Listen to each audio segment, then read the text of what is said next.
Hey everybody, it's Rob from Flailthroughs. This is Gundam Battle Operation 2, and this is a round I did in the newly buffed Yuma Lightning Gelgoog. So, it's pretty good. They gave it a few more slots. They gave it Pursuit Ranged Auxiliary and Pursuit Melee Auxiliary program, so you do extra damage to anybody that's on the ground.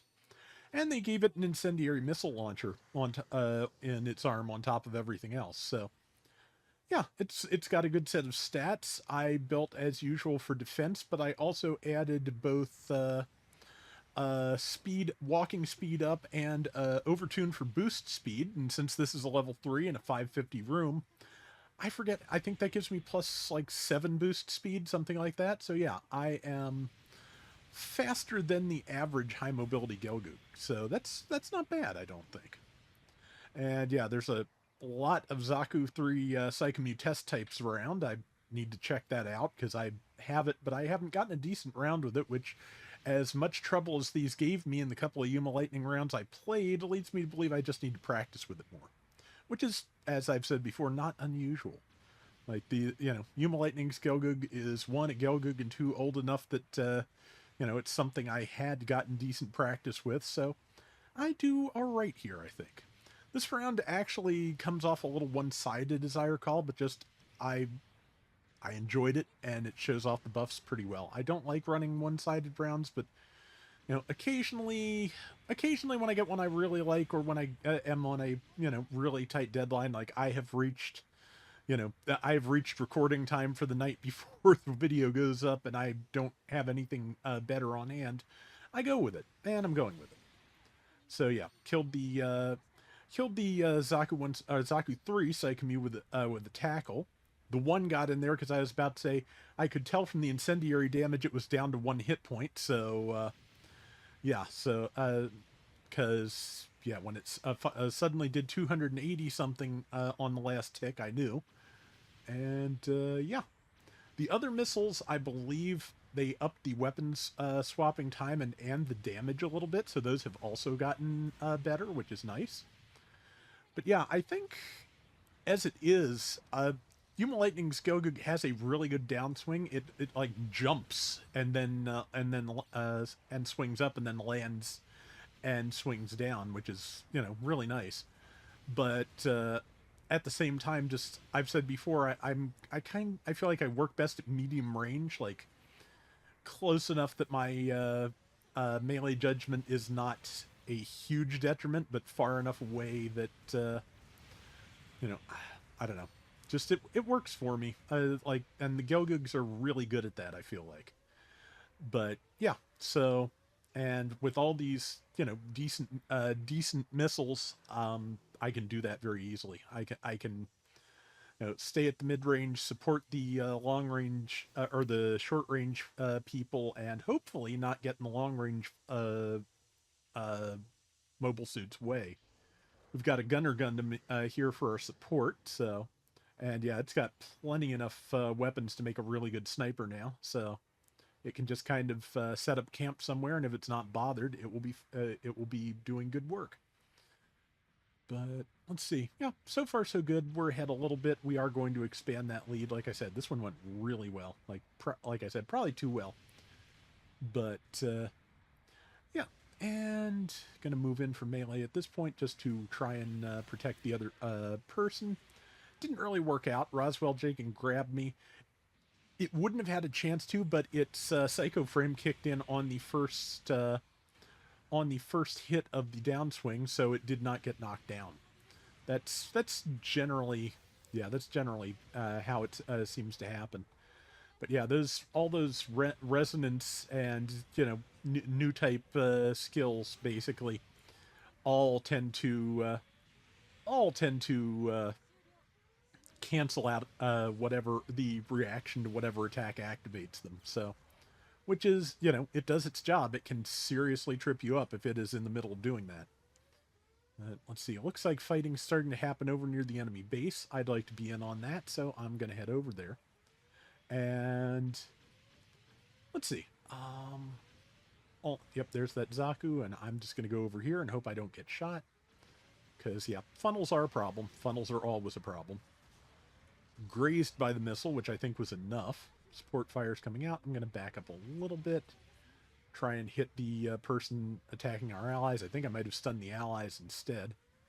Luckily, things like the incendiary missile are probably the best things to fire around allies with, because they're not going to even interrupt them, I don't think. So, yeah, but there, that person is down, and I just wanted to test this, and yeah, the fact that all of my missiles functionally moved the needle meant that basically I now had a new goal in life. So, the next couple of minutes, I think, well, the next minute or so, because it's only 2.5 minutes left, you're going to see me just bombarding the base. I do get some help with that towards the end, but yeah, it is amazing for a general, and how well the Yuma Lightning Gelgoog works as a base bomber now with the improved missiles.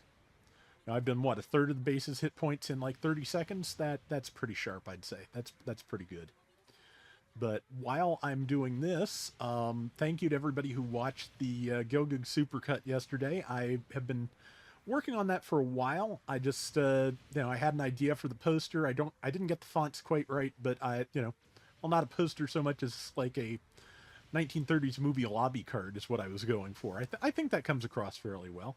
Oh yeah, pilot. That's not going to last very long. Pro tip. But yeah, I've just been sitting on those rounds for a while. I can now clear a lot of space off of my hard drive, which is great. But yeah, it's and thank you to those who let me know that the ads were showing up ridiculously often. I cut them down to about once every half hour and positioned them to where rounds were just between rounds as best I could. So hopefully that's a little better, because I do not want to bombard people with ads every 3 minutes, which is what YouTube apparently decided I was doing. So, not especially not on a 3-hour, 22-minute video. That's just ridiculous. But yeah, I stunned somebody. But yeah, it took me, I'd say, about a minute and a half, maybe a minute and 45 to take down the base with a little bit of help. And now I'm going to, pay the price for that, which is fair. We're up almost, but not quite 2-1. We are a little bit spread out at this point, so we're going to lose some ground, but not nearly enough in 30 seconds to risk losing the match, certainly.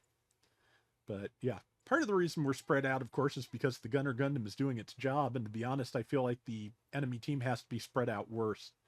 Might be spawn staggered is part of the issue, but yeah, like I said, we kind of ran away with this one, and there's some catching up near the end.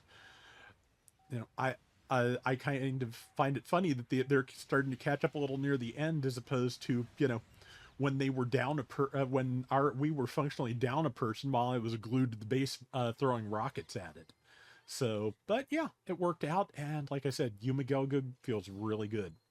I did not make top damage. I didn't make top anything, but I did get 4 kills and only 1 death and 69,000 damage. So I'm pretty pleased with that for for a newly buffed suit. So that is going to do it for today's Gundam Battle Operation 2. We will be back soon with more. Till next time, everybody take care and have fun. Later. Okay, so for the buffs, it once again got 1 new slot in each of the 3 locations. At level 1, it went from 12, 13, 7 to 13, 14, 8. Level 1 through 3, I was in level 3, got Pursuit Ranged and Melee Auxiliary programs. I think that's an extra like 5 to 10% damage to downed enemies. The level 4 got those at the skills at level 2. So that's like 10 to 15. Basically, I think it's up about 5% from whatever enemies, whatever words, Rob, come on. Whatever the first skill does, brain. Yeah, and I believe Pursuit is the one that works on both downed enemies and stunned enemies, if I'm not mistaken. Yeah, that sounds right. I could actually go and read the skill name, or the skill description, but, brain. The missile pod got an extra 50 points of damage, went from 400 to 450 at level 1, so obviously higher, at higher levels. And the swap time was also shortened. And yeah, the incendiary missile pod is a new weapon, and I think does pretty well. Um, let's see. At level 1, Yuma Lightning Gelgoog, the general average is 50% win rate. It was managing 45.9. At the absolute worst, like in terms of just like percentage difference, level 2 was the worst because the average win for generals is 50.3 and it was at 44.2. It actually was only winning 44.0% of the time at 600, but the general win rate there is about 0.5% lower, so it's not as big a disparity. Rival win rates were pretty bad though. 50.9 at level 450. Yuma Lightning was managing 41%. And the same 50.9 at 600, and it was managing 30%. So, yeah.